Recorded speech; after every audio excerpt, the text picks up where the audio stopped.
Welcome to P&B Sports Show. I'm your host, Abel Sunday. Today, we will be analyzing Liverpool versus Newcastle, Arsenal versus Leeds United, and Chelsea faced West Ham.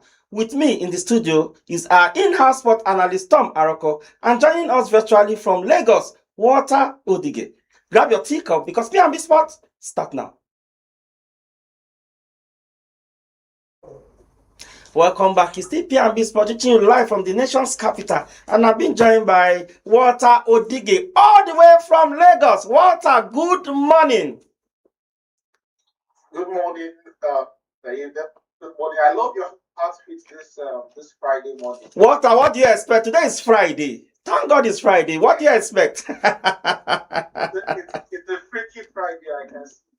All right. And with me in the studio, I have Tom Aroko. Tom, it's been a while we did this together, right, in the studio. It's either you're here or I'm here. You know, you told me to come, and anytime you tell me to come to the studio, I must be here, because when you tell me to jump, the only question I can ask you is how high, because you are my boss and you are a veteran in the business. Walter, that statement is not propagandish. Good morning, Walter. I don't know. Good morning. You know, thank God it's Friday, and like our people say, they say it's from Friday that you know how the weekend is going to be. All right, let's just dive into the conversation. We'll have a whole lot to talk about, and there's no time. But I'll start with you in the studio here, Tom. Arsenal, 3 games winless. They've not won in the last 3 Premier League games, and they are facing a team like Leeds United that have beaten the likes of Chelsea. They drew to Manchester United, they drew to Liverpool. I think these guys, they are good in beating big teams. But what do you think? Do you think that Arsenal will be able to do something tangible with Leeds United? It's quite unfortunate that if Arsenal don't do something tangible with Leeds United, we might see a Manchester City or we might see an Aston Villa that might do something with whoever they play, and that they might just be a real threat to the Arsenal side. Because when you look at Arsenal, you're going to realize that they have not really been consistent. And I think one thing about Arteta and Arsenal is that usually when you see them play, even in previous seasons, the problem is always in January. And we've never seen an Arsenal team with so much depth. And now they are beginning to have problems in January, especially playing a side like Manchester United. Even though Manchester United went on to beat Man City, we expected that the team with the most depth in the world right now should be able to beat a team like Manchester United, but that was not the case. Like you rightly said, I think Arsenal, I think in their last 3 games, they've had about 3. I think both UCL, they've had about 1 loss and about 2 wins, if I'm correct. So it's quite a hassle for them. But I expect that because of the way they played Kairat, at least the momentum that they've been able to build, that when they come in, they are going to actually have something tangible to do. But again, they are playing a Leeds United, like they talk for Nigeria. They say now small sheets they stay yash. In the local palace. yes, in the local parable. So when you look at it, you realize that this is a team that they've had 1 draw, 1 win, and 1 loss in their last 3 matches. So you can see that yes, they are sitting at 16th position, but they are doing a lot. They actually have a lot to do, and if they lose this match, they are going to be pushed further down to relegation. So we might and that is something that they will not want. They are going to be fighting entirely for their life. But when you also look at an Arsenal side, come on, we're having an Arsenal that rested Saliba during Timber as well, for the UCL. So we expect them that when they are coming in now, they are coming in well rested and they are coming into blazing hot, and we are expecting to see goals. But when you look at it analytically, you also realize that even the Leeds United, they also have some players as well that will be coming in, about 3 players that maybe have injury issues and the likes, that will be coming in as well. So it's not as so they are coming in as a stronger force. What pushed them to 16th position is not what Arsenal is going to be meeting tomorrow. So we are expecting a very, very tough match, and that is why I was arguing with somebody and I told the person I'm expecting a 2-1. or in favor of Arsenal or a draw, and the person said it's quite impossible, but I think Leeds United can do it. But when you're looking at it analytically, I expect Arsenal to head into that match with probably like a 4-3-3, to focus more on the midfield. Then I expect Leeds United to go in there probably with a 5-2-3-1, just to focus more on defense. They might decide to play a low block and see how they can just build up a counter. So I think that's that. That formation you just mentioned, it depends on Mikel Arteta if you want to use that or not. But let me come to you, Walter. Walter, with Arsenal losing to Manchester United last weekend, and do you think they can bounce back, or probably the Champions League victory 3-2? I beg your pardon. Do you think with that they can build momentum on that to come back stronger against Leeds United tomorrow? Yes. Arsenal. I think tomorrow game is the most important game for their season. I think it's a very crucial match for Arsenal and the players, Mikel Arteta, because you know what, if they fail to pick up all maximum points tomorrow, trust me, it's going to affect them. It's going to derail them. It's going to make questions to be asked about them, uncomfortable questions that a lot of persons would want to ask, and I think it will destabilize the club. So, because like you rightly pointed out initially, they haven't won their last 3 Premier League matches, which is not good enough. So, making it 4 games without a win in the Premier League, especially coming back of that defeat to United, it's going to be disastrous. At the top of the table to just 1 or 2 points, and you don't want to be leading Manchester City with 14 games to go with just 2 points, because it's not it. So Arsenal know they have to win that game. Will they be able to win it? It's going to be a tough game, because this is a very much improved Leeds side. It's not the Leeds United that started the season around November, December, and January. Leeds have improved. They've had results like they defeated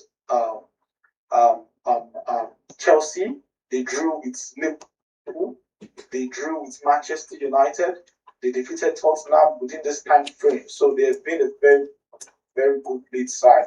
So I'll be surprised if it's going to be an easy game for Arsenal, but Arsenal should win, but it's not going to be an easy game for Arsenal tomorrow.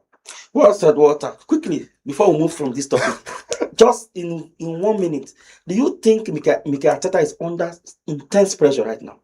I think he's under a lot of pressure. I think he has not had this kind of pressure in a very, very long time, because the Arsenal fans, they always see the light at the end of the tunnel, but they never get to the light at the end of the tunnel. And I think that has been the problem for them in about how many seasons, and it has been a long time since they've been a championship side. We've seen them move from 1st to 5th in previous seasons, but we've not seen them actually be in this particular position, to actually win it all. Because like I said earlier, January is their kryptonite. Once they get to January, they fall short. But 3 weeks ago, this is not the conversation we're having. Arsenal is running away. I think I'm going to admit, because and I'm going to report myself, because we've been saying this over time. And you said Arsenal is untouchable. I said Arsenal, they might just be untouchable. But you did not say might. I said, you did not say might. You said they are untouchable. I said Arsenal at this point, yes. And the reason why I said so was because of the depth. And I thought that Arteta will be able to use the depth, But, and I remember I mentioned this thing. I said last 2 or 3 seasons, the 8 points, 5 games to go, they blew it up. But I think the problem with Arteta is the pressure from the UCL. But come on, when you have a team with so much depth, you should be able to use those players. Okay, I think that's enough for Arsenal. They have 15 games to go. 15 games. They just played 23. 15 games. So a lot can change. A lot can happen. And I see this Arsenal side that they will not be able to manage that pressure. Seeing City coming head to head, and City is picking up the thing about Arsenal, and I think it's going to be a very, very long ride for Mikel Arteta. But let's go to the next game. We're having Chelsea against West Ham United, and you guys knew that. Let me start with you, Tom, before I go to Walter. Chelsea have not lost to West Ham for 5 home games in Stamford Bridge. 5 games now. Do you think this will himself, or do you think the Hammers will break the record this time? I think first of all, Nuno Espirito Santo needs to come in with a different mindset. He needs to understand that they are actually in relegation. You know, they are about to fall short of the glory of God in the football angle right now, and they need to come out blazing hot. But when you look at a Chelsea side as well that is fighting for to move ahead of a team like Manchester United, especially a Chelsea side that is only surpassing Liverpool with about just 1 point on the table. My God, you should expect them to actually come out blazing hot. Especially with their performance against Napoli in the UCL. So you expect that when they are coming with a lot of confidence boost, especially playing a team like West Ham, a team that they've beaten countless number of times. So what I expect from Liam Rossignol moving forward is he's going to tell his boys, come on, we are going to play a high line. We are going to make sure that we are going to score these people as many goals as we expect to score them, because everybody has been beating them. But I think when you look at West Ham, you are looking at a team that in their last 3 games they've won 2 and lost 1. So you can see that there must have been a difference from what took them to 18 points to where they are now. So I'm also expecting it. I'm going to give the match to Chelsea, and I think it's either going to be a 3-1 or a 3-0 for the first time. For the first time, you agree that Chelsea is but I think it's going to be quite unfortunate, because I will also expect a Manchester United to take up their next match this over the weekend. We're not talking about Manchester. We're analyzing the table for Chelsea. I will also expect Manchester United to take up their next match. So I expect Chelsea that they might just stay in the same position that they are, and they might just be very, very in close proximity with Liverpool. And we might also see a Liverpool side that if Chelsea loses, I think you are being biased. You are being biased here. No, I'm not being biased. Obviously, you're a Manchester United fan, so you want Chelsea to remain where they are. I'm not. But let me come to you, Walter, another Manchester United fan. This is crazy. I'm telling you, this is crazy. But Walter, looking at West Ham at the relegation zone already, they're fighting for their life, trying to come up from that zone. What kind of game do you think they're going to play Chelsea tomorrow? And again, mind you, Chelsea losing tomorrow is going to have a whole lot of shift in that the ambition to finish top 4, because it means that Manchester United will be, because they are down. I think they are 1 point down from Manchester United. It means that Manchester United is going to be running away with that. Even if Manchester United lose in their next game, they'll still remain in that position. But what do you think, Walter, with what's going to, from the result that's going to pan out tomorrow?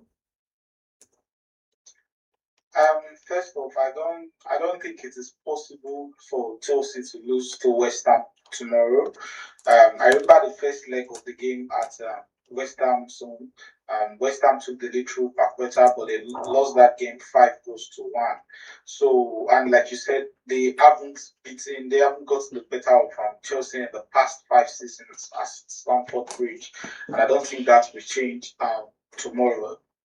Why? Because West Ham they've not been a good side for a long while. They are struggling, and they are managing to pick up results here and there when they can, but they don't have the quality to beat Chelsea. Yes, that's what I would say. They don't have the quality.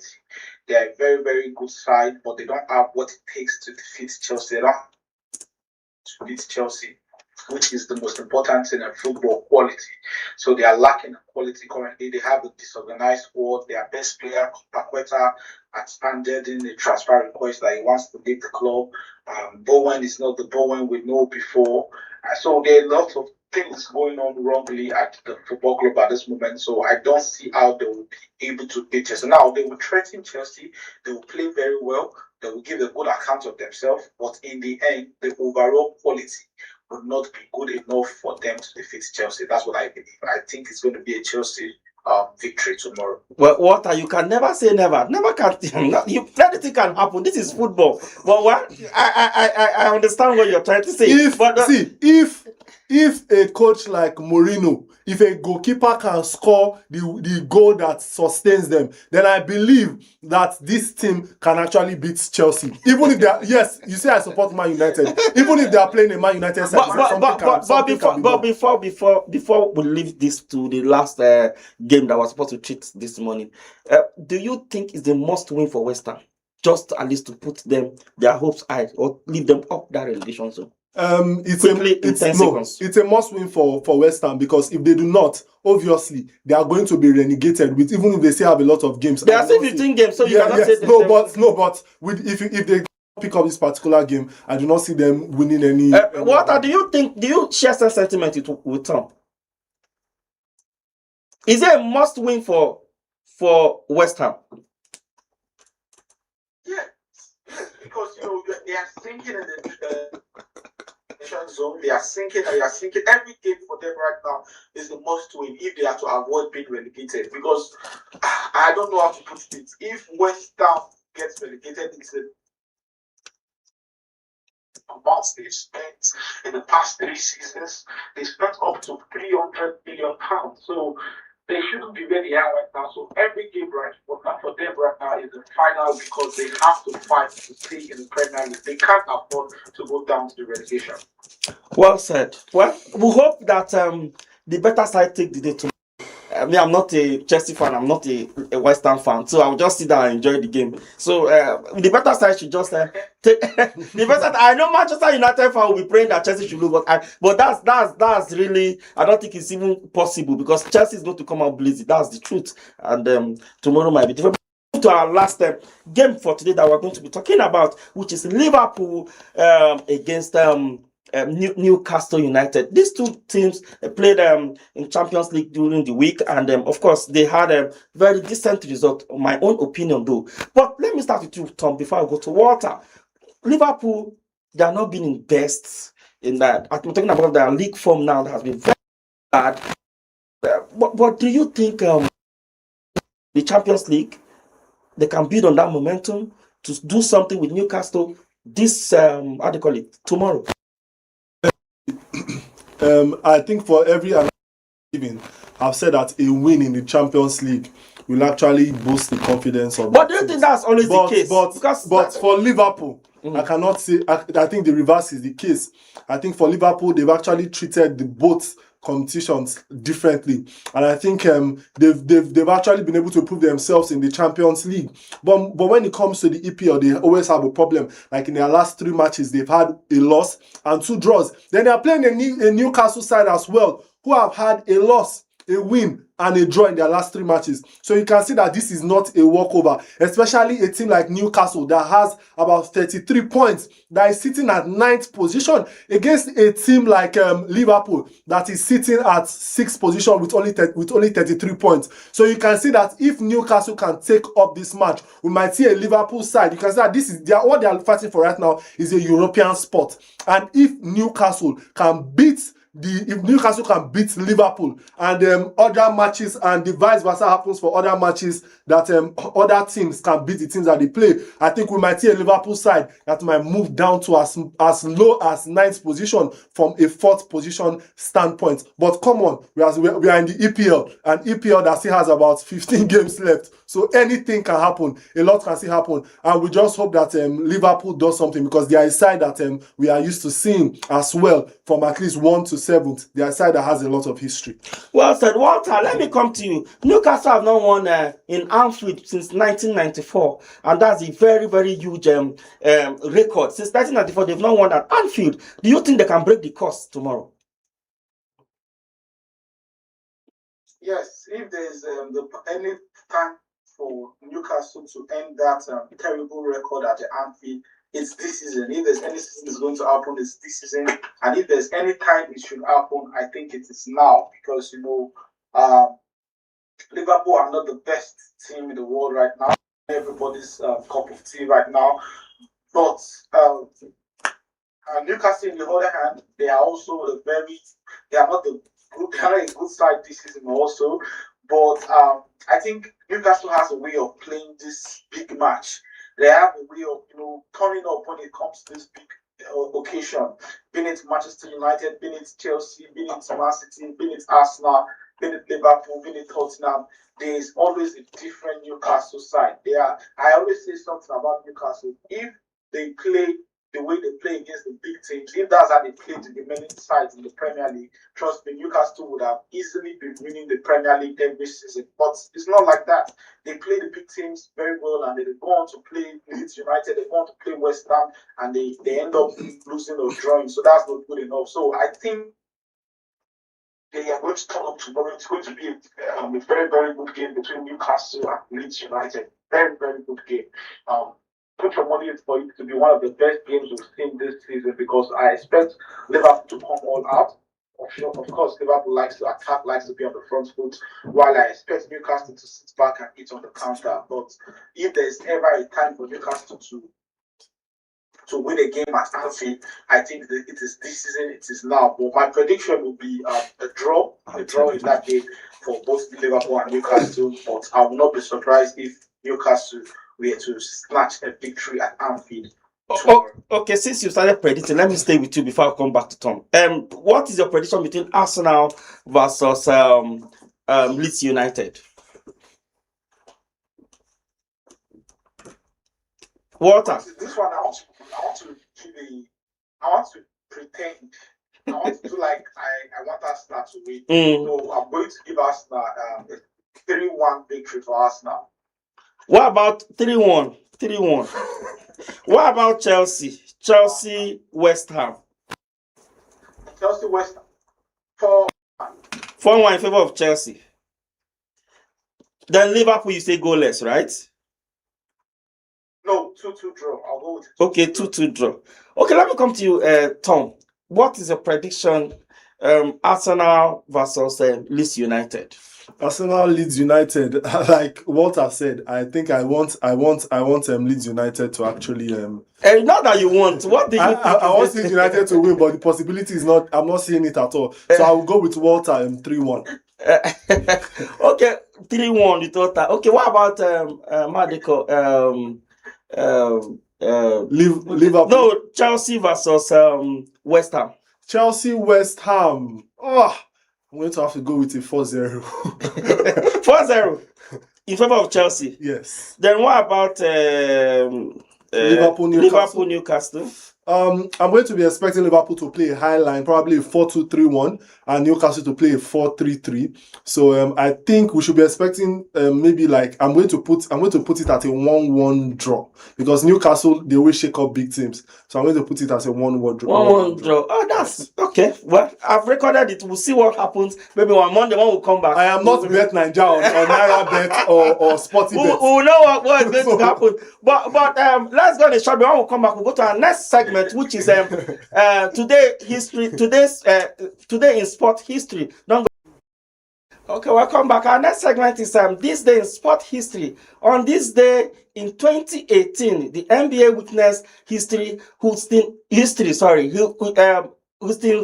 Rockets star James Harden delivered one of the greatest individual performances the league has ever seen. Harden poured in 60 points, grabbed 10 rebounds, and dished out 11 assists, becoming the first player in NBA history to record a 60-point triple-double. It wasn't just scoring, it was dominance, control, and greatness all in one night. A performance that refined what was possible and cemented James Harden's name in basketball history.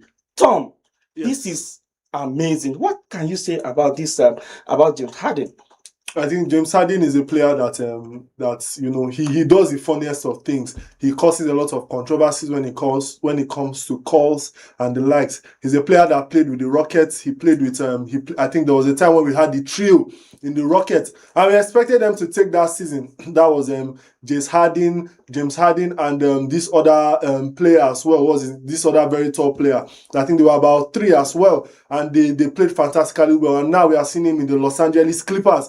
He's fantastic in Los Angeles Clippers, so it's not something that we are not used to. We are used to seeing him score a lot, but it's quite unfortunate that his prime is over, but he's still playing the worth of his money, with at least averaging about 16 points per game in the Clippers. I think in his last game he averaged, I think he gave 31 minutes and he averaged 16. The other game he had, previous game before that, 19, and the other 18. So you can see that, and before that, I think he had about 24 points. Okay, so you can see that this is a player that he has a lot of experience in the NBA. Well said, Tom. That's all for Sport Show today. Many thanks to Tom Aroko here in the studio and Walter Odige joining us from Lagos. You can connect with us on all social media platforms, on YouTube and Facebook at Politics and Business TV.English, on IG at PNBTV_English, on X at PNBTV_ENG. I'm Abel Sunday, and from me and the entire team here in Abuja, goodbye.